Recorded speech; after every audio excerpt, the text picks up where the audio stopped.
Good evening, everybody, and welcome to tonight's slightly unusual show. I thought long and hard about doing this, whether it was a good idea to do kind of like a Remembrance Sunday special. Normally I don't. Normally I kind of just mention Remembrance Day, Veterans Day in passing, and I maybe put some pictures up, some relevant pictures up on my Facebook page, that kind of thing. But since this time it's a little bit more unusual in that it's the 100th anniversary of the signing of the armistice and the end of the First World War, I thought it would be a little bit more of something where we could, I could do a little bit more in terms of remembering those that were killed in the First World War. Some of my family members are among the dead of the First World War, so and the wounded, and so I don't normally talk about it too terribly much, and so I wanted to, on this 100th anniversary, to mark the occasion a little bit more. So that's why I chose to do that, and that's why I chose to play Elgar's Nimrod from his Enigma Variations. It's played at the Cenotaph in Whitehall in London at every Remembrance Sunday, and has been for a long time. And so I just thought it was particularly appropriate, and it's also one of my favorite pieces of music personally. I think Elgar's melody writing is just a thing of beauty, and then the orchestration, the way he handles harmony, the use of dissonance, and then resolution of those dissonant tensions to bring out the emotion of the melody is something that really strikes me. And I know it strikes a lot of people as well, because a lot of people listen to this and they think that it's probably one of the most heart-wrenching pieces of music ever written, which is why it gets used at very solemn occasions. Elgar, when he wrote the Enigma Variations in October of 1898 through to February of 1899, the idea was that it started out as a melody that he just sat down at the piano and improvised. Late one evening, he had come in after he was a music lecturer at Oxford University and a few other places where he taught piano and he taught composition. And late one evening, he'd had a very, very busy day of teaching. He was a very tired guy. And he sat down at the piano whilst his wife was cooking supper. And he just started to play this little melody. And his wife could hear him playing the piano when she was in the kitchen. And she called through to him and said, "Wow, that's just a beautiful piece of melody. That's really nice. Carry on with that." And so he did. He improvised some more that evening, and then as he improvised more ideas started to come through, and he started to develop these, and it became known as the Enigma Variations. I think there are 14 or 15 variations on a single theme, and Nimrod is the 9th variation on the theme. And the way he tells the story in various interviews that he did with newspapers was that each one of the variations represents one of his friends, or a scenario that he has been in, or a conversation he has had with one of his close friends. One of the variations is dedicated entirely to his very close friend, who was his manager and his publisher. A German gentleman. I forget his last name, but his first name was Jaeger. Now Jaeger had a very profound impact upon Elgar, because not only did he encourage him and motivate him a great deal when he had setbacks and pieces of music that he wrote were just torn to shreds, not liked at all, and he was a very emotional person, was Elgar, and he would get very depressed when people didn't like his music, and he would, there were several times in his life where he was just like, "That's it, I'm jacking it in. I'll go and do something else. I'll become a I'll become a shoemaker or something like that. And this guy, Jaeger, his personal friend, would encourage him and motivate him to keep going at it. But he was also critical when it was necessary. When he was, when he wrote something and it's just like, yeah, I don't think you're quite getting it, Edward. I don't think you quite got it here. I think maybe you need to rewrite this little bit here. And so he did. He responded to that kind of criticism, and it spurred him along to write better music. Jaeger was always constantly citing Beethoven to him and saying, look, Beethoven had all sorts of setbacks. He had more troubles than you ever did. He lost his hearing, which is usually a career killer for musicians and composers. But look what happened to Beethoven. He probably had his most prolific and best period of music writing after he lost his hearing than before it. And so Elgar took much inspiration from it. And in fact, one of the variations in the Enigma variations, there is it's not really a quotation, it's more a hint at Beethoven's second piano sonata, where what he does is he takes Beethoven's melody, just a fragment of the melody, and slows the rhythm down, because the rhythm is in eighth notes in Beethoven's sonata, and Elgar slowed it right down to half notes and hinted at it, and then decorated this hint at the melody with some luscious harmony that Beethoven would probably never have thought of. So that's Edward Elgar, and he is one of my favorite composers, along with Gustav Holst and Claude Debussy and Ravel. Those are some of my favorite classical composers of the sort of late Romantic into the early 20th century period. I also like Pierre Boulez, if you've ever heard of him, who was working he was working in the modern era, more or less. In the 1960s, he was writing music. And of course, John Williams, the great film composer, and Hans Zimmer. I think they both write beautiful, beautiful, beautiful music. And so, yes, today is a very poignant day for Britain, for America, for all of our allies, and for those on the Axis side of things, in both world wars, the Germans, the Japanese, the Austro-Hungarians, all those countries whom fought, died, suffered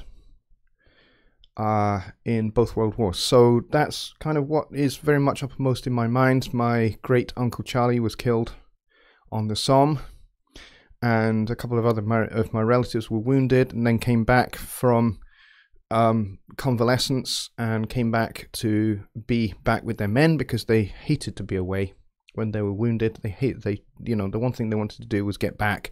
They busted themselves out of hospital to get back, and one of them survived, went through the rest of the war and survived. The other one didn't, sadly. So it's an important day for me. And my grandfather, Jack Lipsham, fought in World War II. He lost his foot, his right foot, which pretty much ended his aspirations of being a professional footballer. He played football for Chester and a little bit for Liverpool as well.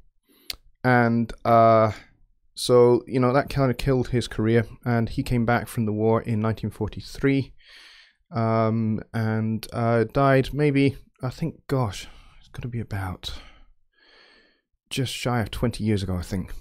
I sadly, due to family conflicts, I only got to meet him on one occasion, and we talked for maybe about an hour, and it was it's probably one of the best hours of my life. I'll not forget it. He's a great man, and it was a shame I only got to see him once. But so there we go. And you guys have been chatting away. You've been talking about recording piano in stereo. Well, we can get onto that a little bit. Mike Neighbour has been talking about his 192 you've got the red ring of death around your power button, which is not sounding very good. Andy Arthur says, my great uncle was at Normandy and was awarded the Navy Cross and the Purple Heart. Wow, fantastic. That means he was wounded in combat action. And the Navy Cross for bravery, I'm guessing, is why he would have got that. But yeah, so there we go. So my talking point really was remembrance. And music associated with remembrance. In this case, the music of the great Edward Elgar and Nimrod, variation number 9 from the Enigma variations. And by the way, it is well worth listening to the whole thing, the whole Enigma variations, and listening to the theme, and then listening to how this theme gets developed through each of the variations. There are variations of key, tempo, a little bit of stylistic variations in orchestration. There's lots of different things that go on and shows Elgar's talent with being able to manipulate melody, manipulate harmony, to paint a different picture each time with each variation.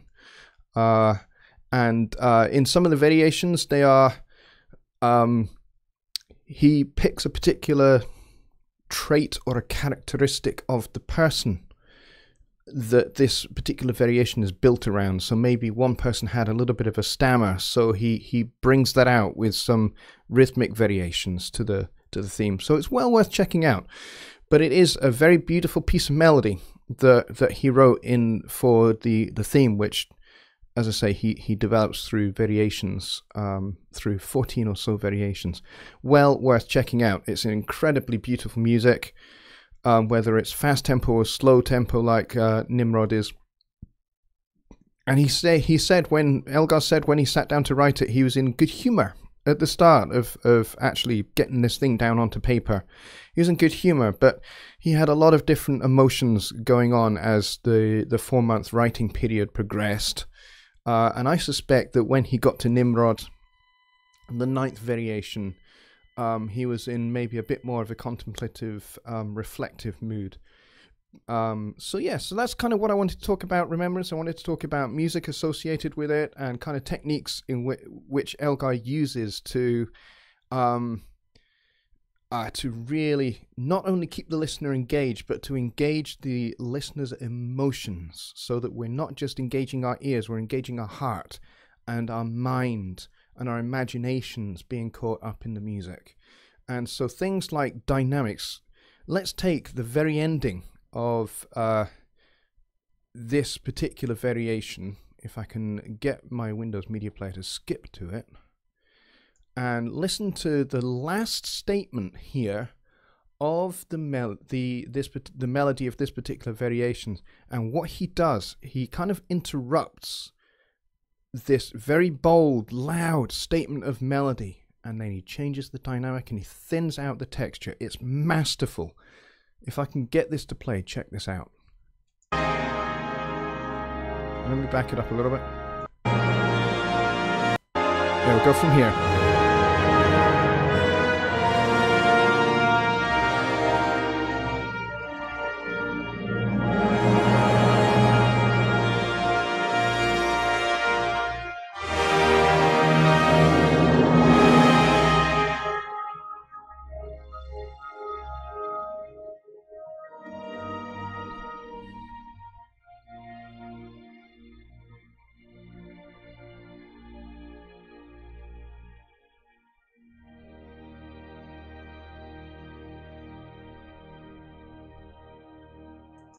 Absolutely gorgeous the way he does that.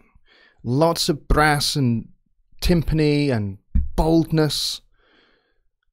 And halfway through the restatement, the dynamics go from loud down to nice and soft, and the melody starts to slow down. And then there's that moment where he holds, almost pauses the melody for a moment.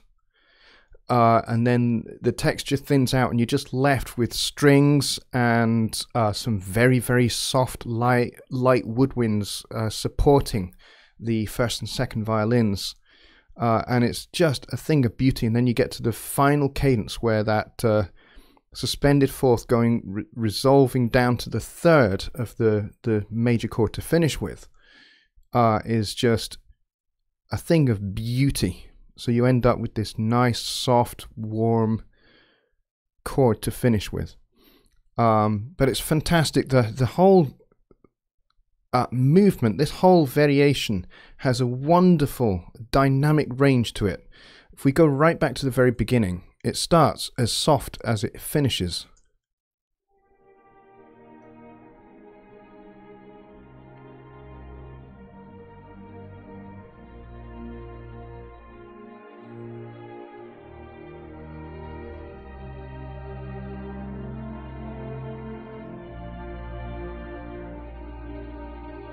And right there, you've got some beautiful little tensions there, some dissonances, and it's almost hymn-like at the beginning.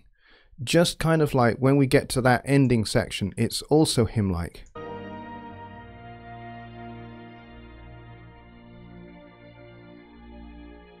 There's that suspended fourth, resolving.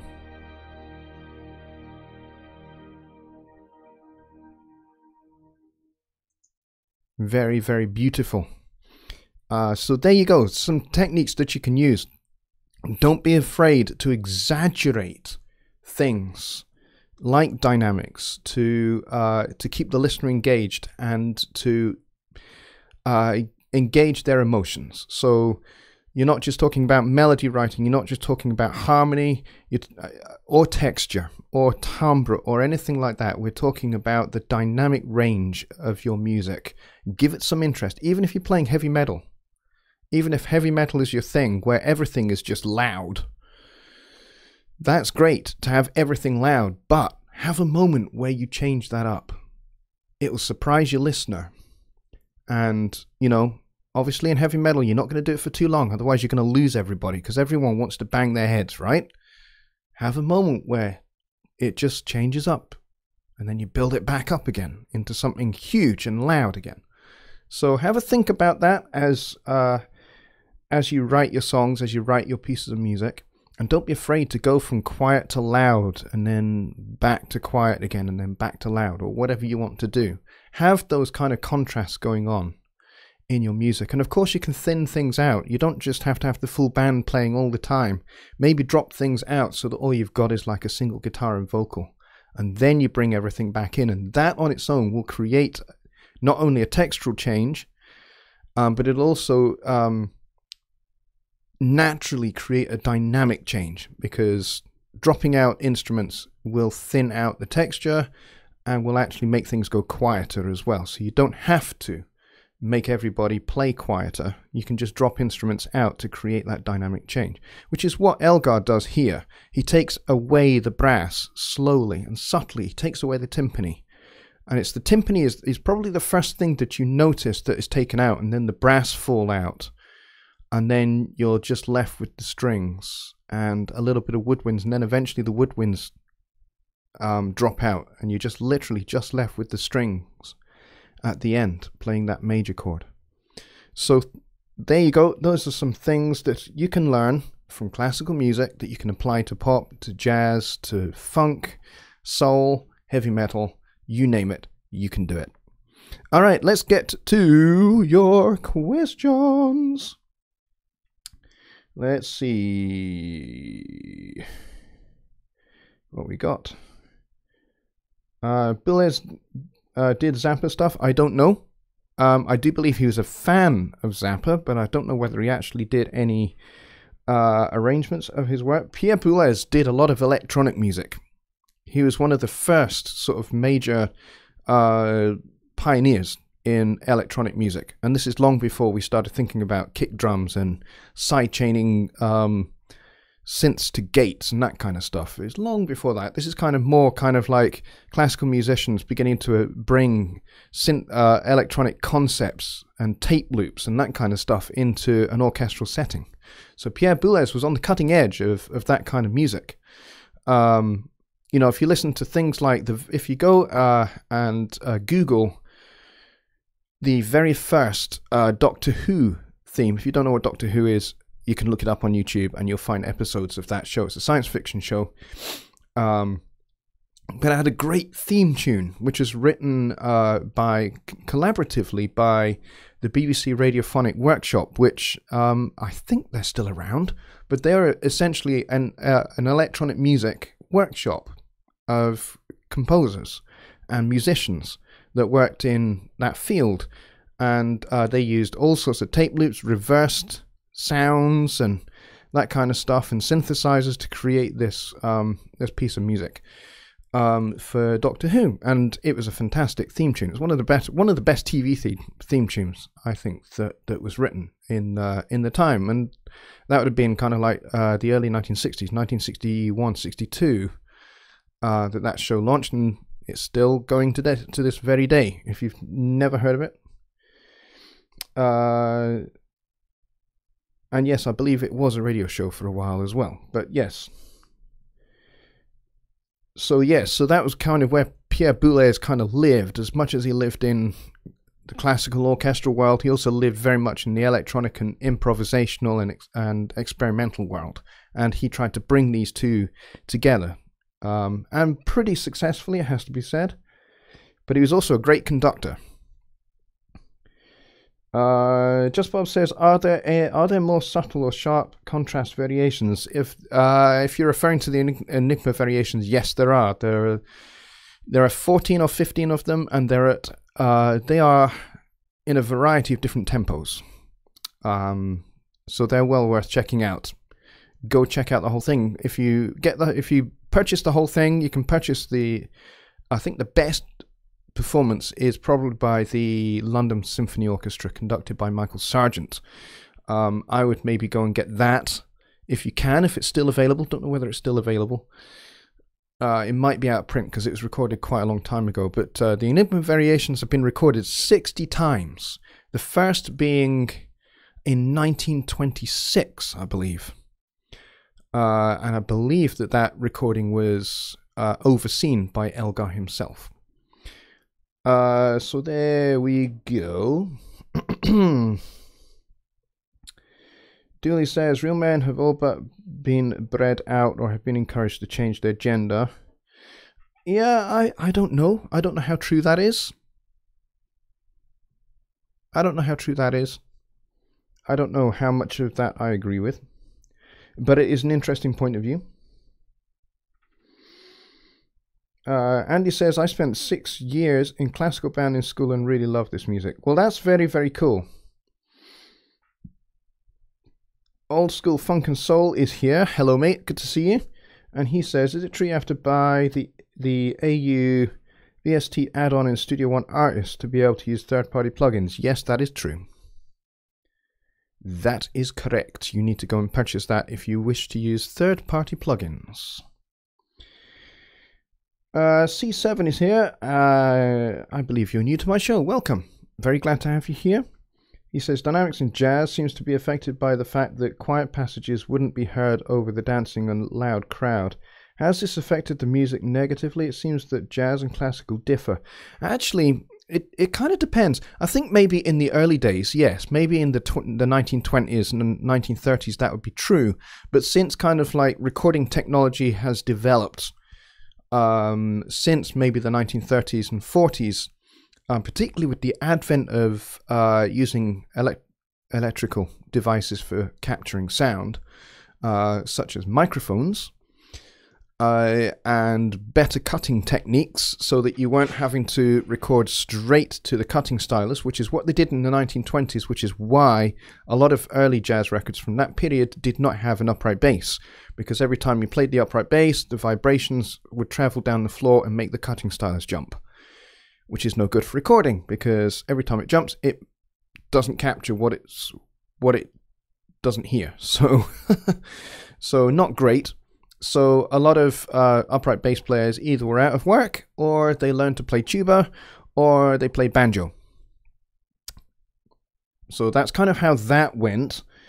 But I think as bands expanded in the 1930s, you maybe had a rhythm section and a clarinet player and a trumpet player, And then, you know, the trumpet player maybe knew a guy who played trombone. He invited him to join the band. And then maybe the trombone player knew a tenor sax player, and he joined the band. And then the tenor sax player said, well, actually, one of my mates plays alto. Why don't we bring him in?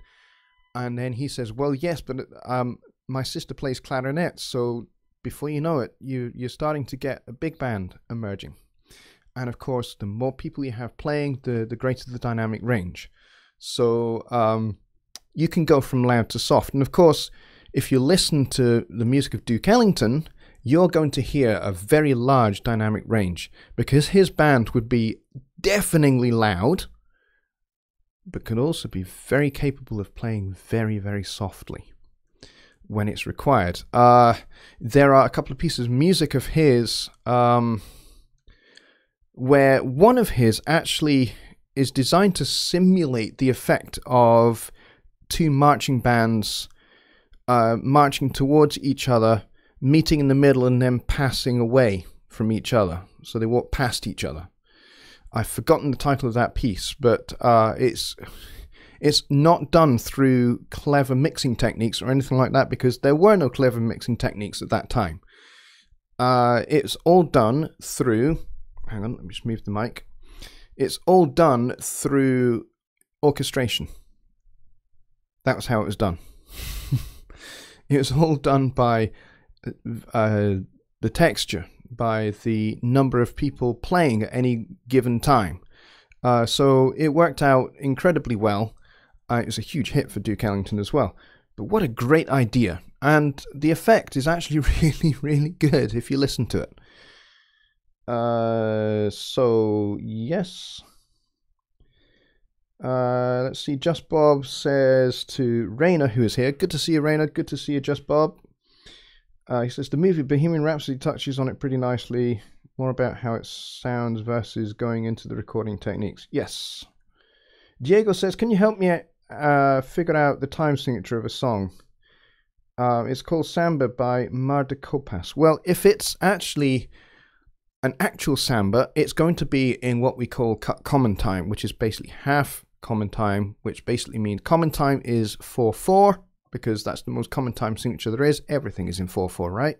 Unless it's a waltz or a polka. Polka's going to be in 2/4, waltz is going to be in 4/4, and of course Dave Brubeck's Take 5 is in 5/4. So 4/4 is common time. So samba is in common time, which basically has a 2 feel to it. So it has a 2 beats to the bar feel to it.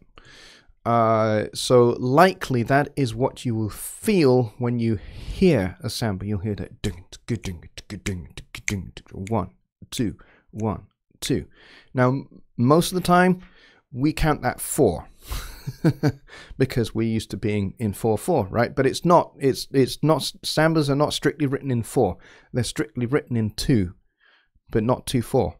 In 2/2. 2 half notes per bar, but the half notes are very fast, so 1, 2, 1, 2. Now to us that feels like quarter notes, but that's actually half notes at the tempo of a samba. 1, 2, 3, 4, 1, 2, 3, 4, 1, 2, 1, 2. So that's how a samba tends to be written if it's a genuine samba. I hope that answers your question. And Raina's still talking about it's like a rock ballad and not actually samba, says Diego. Yeah, Raina's still talking about the Bohemian Rhapsody film, which I have not seen. I think a few of you have seen it. I haven't yet. However, I have seen Brian May doing an episode of the Classic Albums series, if you've ever seen that, where he talks about it at great length. And I think they even had the master tape of that session up on the mixer, and he could go through kind of like a lot of the mixing and everything else involved and the production involved with making such a classic record as that. And pretty much Bohemian Rhapsody was a suite of different songs that they kind of put together to tell one big story. In much the same way that Steely Dan's Asia is a suite of several songs sandwiched together to make to tell one big story. Although nobody's really sure what Asia is all about, really, to be honest. Whereas Bohemian Rhapsody it has some central characters and it has some metaphors and that kind of thing. It's kind of like telling the story of a dark and bohemian lifestyle. So yeah, I'm going to scroll up the chat because I think I have reached the bottom at the moment. I want to see if I have missed anything. You guys have got some buffering? Really? Well, you're just going to have to refresh, guys. Jonny says, lost your left audio channel. Well, you shouldn't have. In my ears, it's coming through stereo. So again, you might need to refresh. Not a lot I can do about that. Lost the left audio channel. Hang on, let me see what that might be. I don't know. I don't know whether that's addressed or not. Okay, refreshed again. Do you have it? Do you have that sorted? Frozen and buffering here. All good now. Great. Okay. Backed out and in and working. Here 2+ only on the right side, not in stereo. Now you've got stereo. Okay. So we had some issues.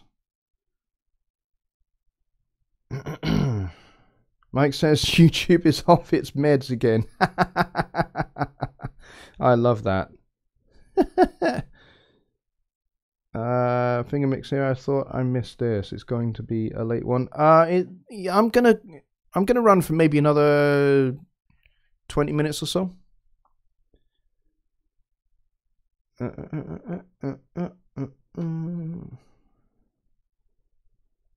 Okay, I think I've reached the end of the chat. Sound is good and buffering is gone. Good. Okay. I think that was probably something to do with our good friends at YouTube. YouTube, we love you. We think you're fantastic, but occasionally your server takes a poop. Excuse me whilst I have a drink. Hold on.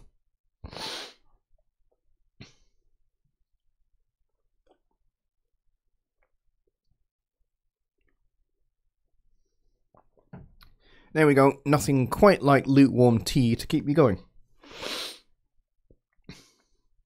Now, I'm mostly clear of the virus that I have had for the last 6 weeks or so, but I still have a little bit of a chesty thing going on. But I'm doing a lot better now. Ryan Severson is here. He says, any leads on a tutorial for live looping with Studio One? I don't do live looping. So I'm probably not going to be able to do any kind of tutorials on that because I don't know how to do that myself. So I'm afraid, Ryan, you're out of luck. Certainly, as far as I'm concerned, you're out of luck. I mean, by all means, you're probably just going to have to do some extensive searching until you find what you're looking for.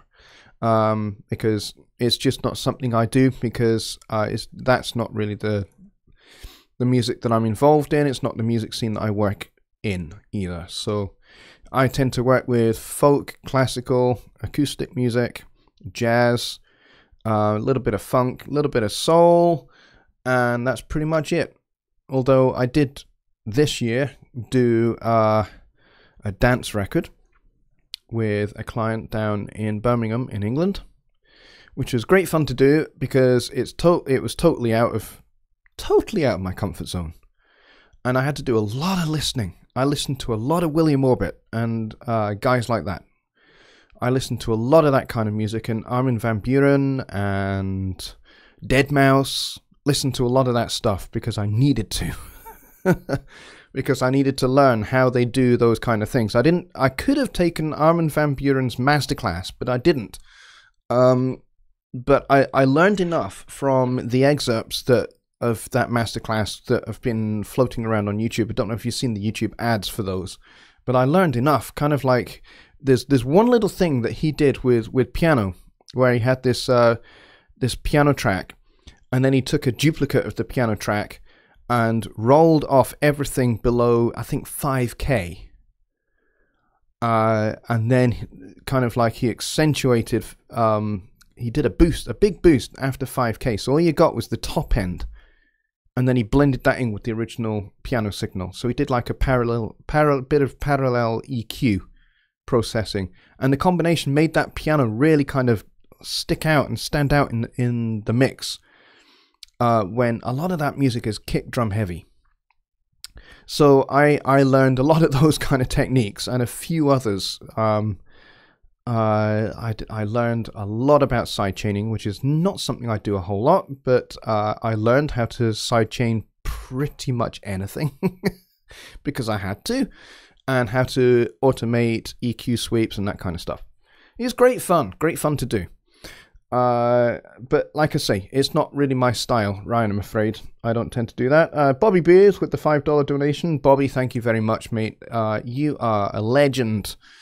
No show that I do is complete without you being here in the chat. So I very much appreciate your support, my friend. And it's so good to see so many of you guys out here tonight. So I'm going to go for another sort of 20 minutes. So if you've got questions, get them in, folks. And I will do my very best to answer them. And if you guys don't come up with questions, I will just play piano until you do. But if it's piano playing you want me to see doing, then just don't say anything. But yeah, I'm not really here for piano playing. I'm here more for answering your questions and kind of dealing with the issues that you're facing in your music productions. So whether that's the songwriting phase, arranging, getting the instrumentation right, getting the orchestration right, texture, dynamics, all that kind of stuff associated before you get to recording anything. And then, of course, recording anything to do with mixing and mastering and releasing your music to the world, or even, you know, working as a session musician remotely, which is something else that I do when I'm not mixing and mastering stuff in my studio here, or recording clients when I've got people coming in tomorrow to record. And I've had people in this afternoon to record as well. So when I'm not doing that kind of stuff, I do keyboard parts, I do backing vocals, I do the very occasional clarinet part. If you're very lucky, if you pay me a lot of money, I'll play my clarinet. I do a lot of bass parts as well. And I play my flugelhorn on a couple of songs as well. Done that maybe 2 or 3 times this year. And yeah, so those kind of things I record, and I do a lot of backing vocals these days. Just last week, in fact, I did a song where I had to sing with myself in 6-part harmony. So I did 6-part harmony by myself for a client. And they wanted kind of like nice, close barbershop style 6-part harmony, like Take 6, if you've ever heard of them. So I listened to quite a lot of Take 6, so I could get that style down, and I could work out the harmony parts for this client's song. And singing those kind of things, if you've got 5 other guys, it's fine. But if you're the one doing all 6 parts, it's hard. Trust me, it's hard, because a lot of the harmony parts are very close together, and you know, it's very easy to drift off of your note and onto the previous take note, which is like literally next door. Very easy for that to happen. So it took me a few takes, but I got there in the end. So those are good fun to do. Let's see. Raina says, just Bob, when I was a teenager, I met Freddie Mercury with Zeitlinger in Cologne. Wow. From this point on, I was a huge Queen fan. That's fantastic, Raina. Diego's asking, play some Queen. No, I'm not going to play any Queen because I don't want to get into trouble with copyright. Sorry. I don't want to get copyright strikes against me, because if I have copyright strikes against me, it makes doing what I do very hard. So, not going to do that. I'm really sorry. C7 says, what are some tools DAWs can be used for that are non-music related? For example, a scientist using it to record and measure audio for various research in nature. Let me think about that. Actually, I have used Studio One to simulate deafness for an audio project at my kids' school. When they do sound and how people hear sound, I had to simulate a few things. Like I had to simulate various types of deafness because there are several, and then I had to simulate what music sounds like underwater. And I did that using the Pro EQ and some compression. And I just got creative. So you can do things like that. You know, you can simulate and some reverb, and you can simulate those kind of things that way. I also do voiceover work as well. That's another use for Studio One. That's non-music related. I do audiobooks, I do TV commercials, radio commercials.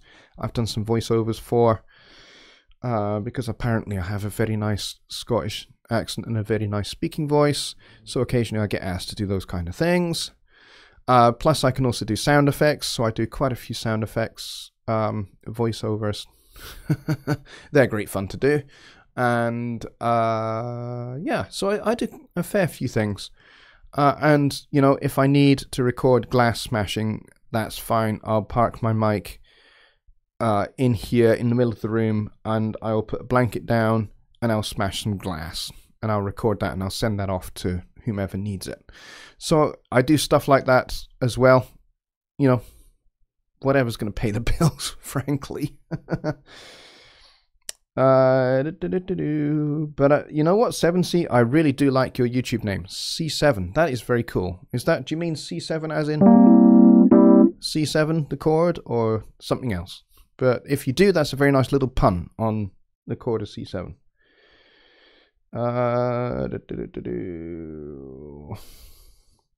Ryan says, thanks. We are very welcome, Ryan. And I did see your message that you sent me. And I thought, you know what, it'd be better to try and address that here in my show if you're going to be able to come and see it. So, yes, that's kind of what we did. Rain is saying that he's going to go and see Bohemian Rhapsody as soon as possible.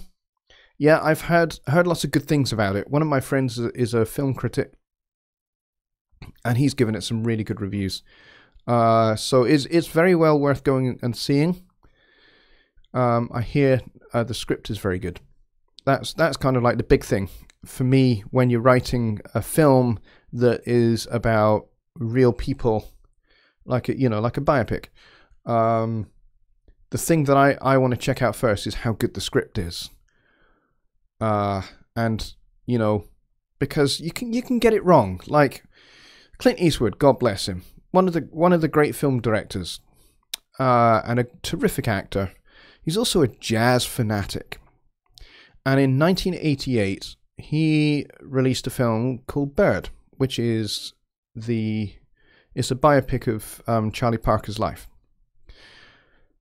But he got a few things wrong, quite badly wrong.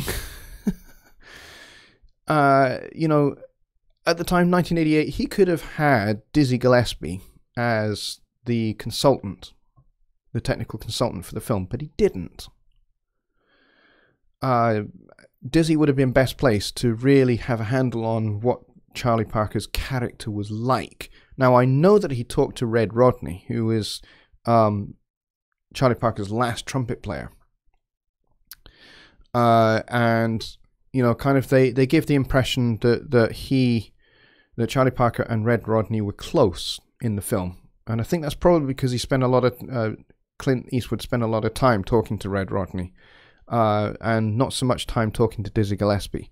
And I think he would have got better information about the person of Charlie Parker, if he had listened a bit more to some other voices. Like he could have talked to Thelonious Monk. Thelonious Monk was still alive. He could have talked to Ray Brown, the bass player. He was still alive. Max Roach was still alive.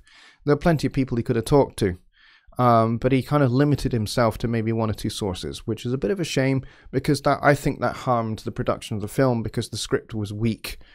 And I think Forrest Whitaker did a great job at trying to portray Charlie Parker, but he was hampered, I think, by a poor script.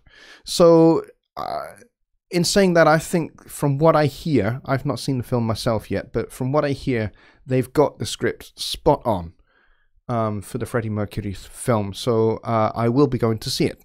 Absolutely. Diego asks, what do I think about the movie Whiplash? Whiplash is a great film.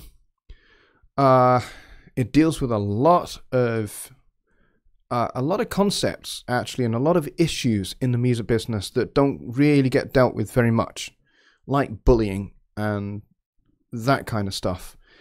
It was interesting, actually, the performances for the recordings for the soundtrack. The drum performances are outstanding. They are fantastic. They're not necessarily wonderfully well mimed, it has to be said, by the actor.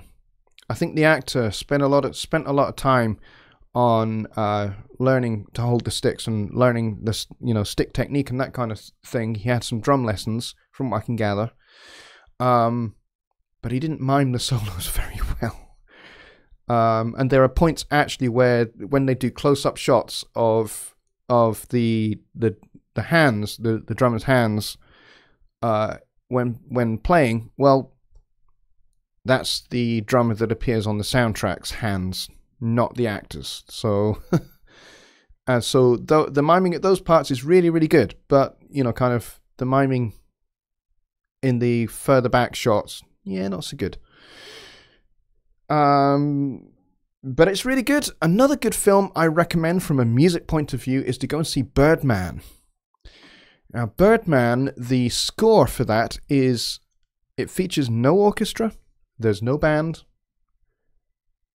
It's Antonio Sanchez and his drums. That's it. It's a drum score. And it has won a lot of awards. It's won Grammys. It's won Oscars. It's a great score. Antonio Sanchez is a fantastic drummer. I've met him a couple of times. He's a really, really, really nice guy. And he has a lot of time for people. And he takes a lot of time to talk to people. And the first time I met him, we had a really, really great chat. And then it must have been about 2 years later when I saw him again. Both times it was with Pat Metheny's band. And the first time, Michael Brecker was with Pat Metheny. And then the second time, it was after Mike had died. So it was just Pat with, I forget who, was it Charlie Hayden, the bass player? Or was it Dave Holland? It was Dave Holland, the bass player, and Antonio Sanchez. And so it's just the three of them. And it was fantastic. It was really, really good. And I got to speak to Antonio afterwards, and he remembered who I was, which totally blew me away. He remembered my name. He remembered the last time we had met. And it was just like we just sat down with a pint of beer and we talked like old friends. It was amazing. So yeah, definitely go and check out Birdman, would be my advice. Lorenz is here. Good to see you, buddy. He says, do you think there's a big difference using a 49 key controller versus 61? I'm using 25 now. I'm going to go bigger. The biggest difference is obviously you have more keys. With more keys, you can do a little bit more. You have more range to play with without having to use like a page button for going up or down octaves, which, let's face it, can be a bit of a pain in the butt to have to hit that button to go up the octave and then hit, That's just going to interrupt your playing. I have an 88 key keyboard here, and this one is a 73. The one on top is a 73 key keyboard. And so the more keys you have, the more options you've got for playing chords, for playing bass notes, and for, if you're going to play melody line, you've got a wider range that you can use. So if you want to do high strings, you've got more range to do that with. Or if you want to do, let's say you want to simulate a trumpet solo and you've got a nice trumpet sound in Studio One, and you want to be able to go from down in the bottom of the trumpet register all the way up to the high extended register, up into what we call the super register, which would be like super G, which is the G above the stave and treble clef, and on up to C's and D's and E's and F's.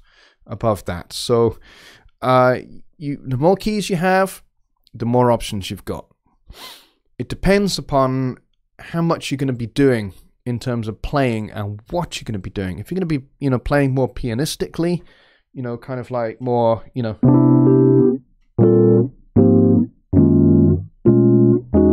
going to be playing more chord voicings, or even if you're just going to be playing, even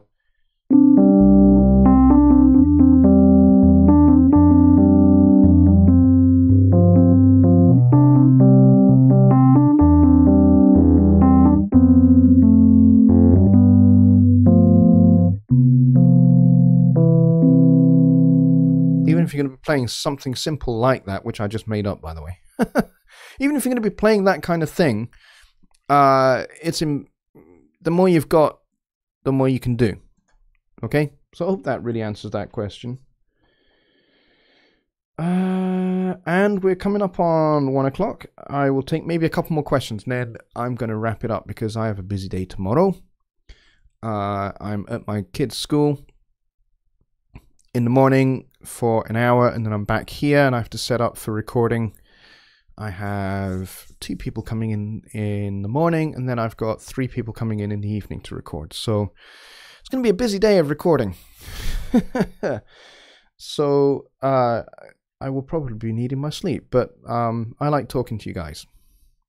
And I realized that we've not done anything in Studio One in today's episode, but next week we will be, okay? Because next week I'm going to start getting into mixing concepts and that kind of thing. So we're going to start doing that from next week onwards.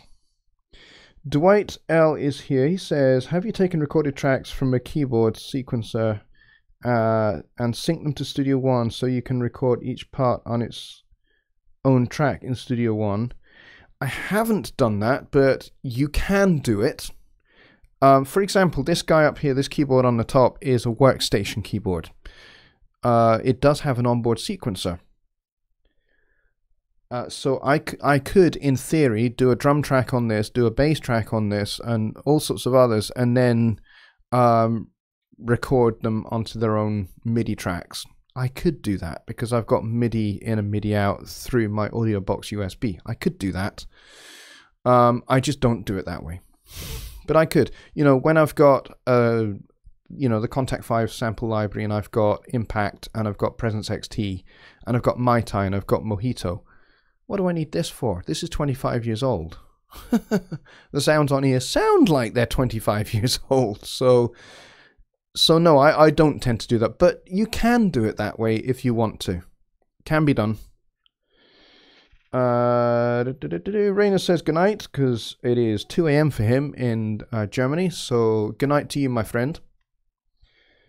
Let's see. I don't think there are any other questions at the moment.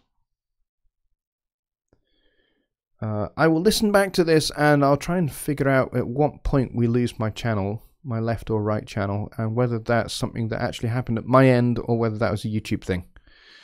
I will make a note of timestamps and see if I can figure out where that was. And if that was at my end, it might have been at my end because the interface that I use for screen capture I had out with me over the weekend because I was doing some remote recording, and it could be that I've not plugged everything back in 100% right, so that is possible. And I might have loose cables. Always possible. But yeah, I'll have that all sorted out for next week. Alright, I think I'm going to call it a night there. Oh, hang on, Just Bob has just popped in. The last question of the night. Or have I read that one? Do you or can you take recorded keyboard tracks and send them from Studio One via output and gone through your keyboard to add sounds you can't find in S1? Can you do that? I don't know. I've never done that. I've never done that, so I don't know whether it can or cannot be done. I couldn't tell you because I've never done it, but I don't see why you couldn't try it and see if it works for you. As I say, I've never done that, but I don't see why not. If you've got the MIDI already generated, that you could just replace the sound. you would have to have MIDI in and out communication between your computer and your controller keyboard, so that this controller keyboard plays the sound from your keyboard using the already generated MIDI part, if you follow. You would probably have to set that up. So you when you set up your keyboard as a MIDI device, as a keyboard in Studio One, make sure that you have the send and receives set up so that the keyboard sends and receives and the computer does the same. And that might help you make that happen. As I say, I've never done it, so I don't know whether it's possible or not, but give it a go and see what happens. And on that very fine last question, I'm going to bid everybody a very good night, and I will see you on Wednesday at Songwriting Simplified with Jonny Gibe. And after that, it'll be my next Sunday Night Live. Stay tuned to my YouTube channel. There are more videos coming this week. And actually, the rest of this month, there's a whole slew of videos that are coming out. So keep an eye on those. There's lots of stuff on mixing guitars, mixing vocals. There's more stuff on loads of stuff. I've got a load of stuff lined up. So keep your eyes out for those. If you are not already a subscriber, hit the subscribe button down there and the notification bell down there. And that way you can stay tuned to what I'm doing here on my channel. And I'll see you all next time, folks. If you have any questions that I didn't get to tonight, please email them to johnny@johnnylipshamstudios.co.uk, and I will get to those throughout the course of this week and answer your questions. And if it warrants a video, I will make a video. And if there is a talking point that you would like for me to cover next week, again, email that to me and just put it in the subject, talking point suggestion or something like that. And I will have a look at all of those, and it would be really great if this thing could be all about you and what you want me to talk about. Okay? So hope that helps you guys, and I will see you next time.